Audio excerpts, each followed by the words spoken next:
used to go on Sunday drives in the afternoon after church. These moments were filled with exciting stories, funny conversations, and beautiful sights. At least that's what I was told. From time to time, someone in the car would get very excited, and it would startle the driver and bring everyone to attention. They would point out the window at whatever they were seeing, and they would, one by one, audibly confirm that they too saw what the other person was seeing. Except for me. No matter how hard I tried, I could never see what the other people were seeing. And every time that this happened, I got more and more frustrated because my family would make fun of me and my notoriously poor sightseeing record. I didn't understand why this was happening, and for me and my little brain, this was quite a trial. Why was it that as an extremely acutely aware child, I couldn't see what was apparently right in front of me? I remember being very frustrated by this fact, and it wasn't until I was 7 years old that we started to have something become very clear to us that now seems extremely obvious. I was sent home with a note from my elementary school saying that I should probably get my eyes checked. Duh. Thank you very much, Mom and Dad. My parents incredulously set up an appointment for me to go to the optometrist, and when the day came, they sat me down and we had a long private conversation, which as a twin with two very busy parents, these kinds of situations were few and far between. They told me that glasses were really cool, but if I wanted to have a pair of glasses, it would be far more cost effective to go to Walmart and get a really nice looking pair of fake glasses.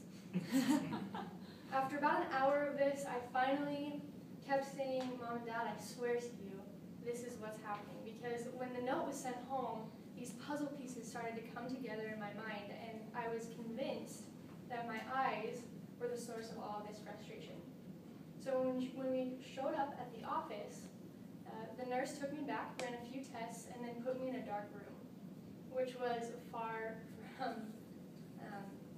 comforting.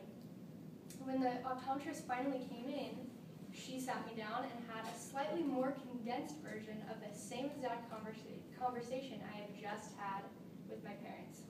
She told me that she would be able to tell if I was lying to her, and that she would know if I was just trying to fake it, which is something that I tried to do when I was looking outside of the car, but it wasn't very, very effective. I don't know if it was the fact that I was lying about seeing things that made them question my integrity, but either way, I couldn't get them to believe me. But the exam started. And this exam was full of tension and stress. In fact, it was probably about the same as a finals week for me now. I just had no idea what to expect. But as it kept going, she kept questioning me and saying, are you sure about this answer? Which made me not so sure, but I kept my guns, and the exam ended.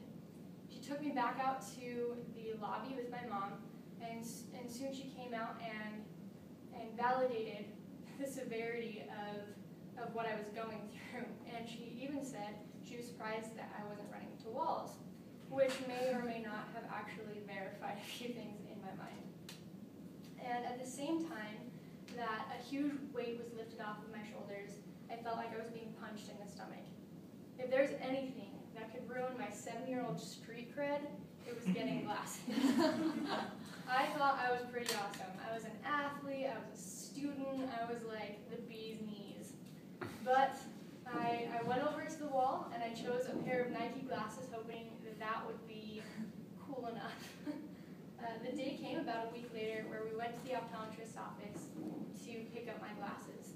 I put them on for a moment just to get them sized, but I didn't look around. It wasn't until we walked out into the bright June afternoon that I put on my glasses and looked around. I can't quite describe to you guys what that was like, having that visual overload of information that I'd never had before. Suddenly colors were brighter, trees had leaves, buildings weren't just blobs, and they had words plastered on the sides of them. We were right in front of a grocery store that my parents had gone to hundreds of times throughout my childhood, but suddenly everything was very different just because I changed my perception. In our given situations where we don't understand why we can't see what is apparently right in front of us.